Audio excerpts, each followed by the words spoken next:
Thank you so much. My name is Chris Valiquet, and I moved to this community in 2021. And it's a new community to me, but it's a very old community to me. Since I was a young boy, my family and I have been coming to spend summers in the Gatineau Hills. And one of the places that we would stop, had stopped along the way before it was to see the final resting place of a pretty important Canadian, a peacemaker, not only for Canada but for the world. And so I wanted to look into the story of this important Canadian. So I found out that the story of Lester Pearson and his wife Marion starts in fact back in the 1920s when he moved to Ottawa, left the University of Toronto, and moved to Ottawa to take a position with the Foreign Service. At the time, this was just getting started, really. And he would work in the city, but always looked forward to spending time in the Gatineau Hills.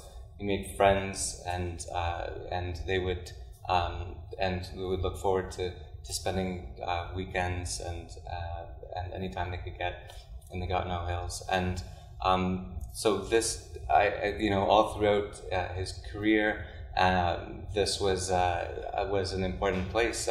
Even though he never, he didn't own a cottage or didn't live here, he got to come from time to time, and he was also enjoyed fishing very much, and would come with his friends and rent a cottage for the summer.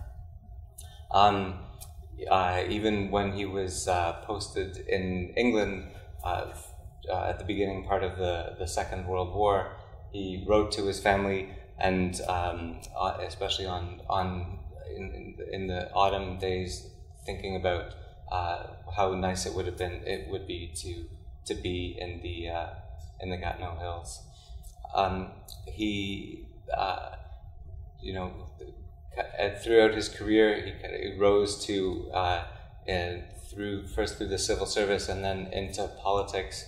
And in those days, of course, never mind high-speed internet, there even have been telephones. So the story goes in 1950, when the Korean War was breaking out, his assistant had to row a boat across the Gatineau River to get him the news about this important international event that was happening. It was only in the early 1950s that he and his family finally did buy a cottage. They bought a cottage in Chelsea and Quebec, and they were able to make many family memories there,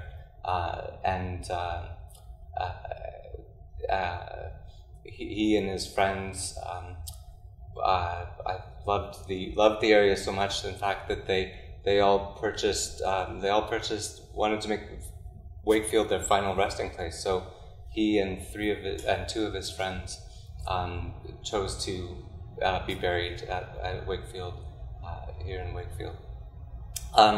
So that's those are some of the stories, and today even still you can take the Wakefield hiking trails back from behind the community center up through the forest and past the mill, and when you get to the mill, if you keep going, you'll make your way up to the McLaren Cemetery.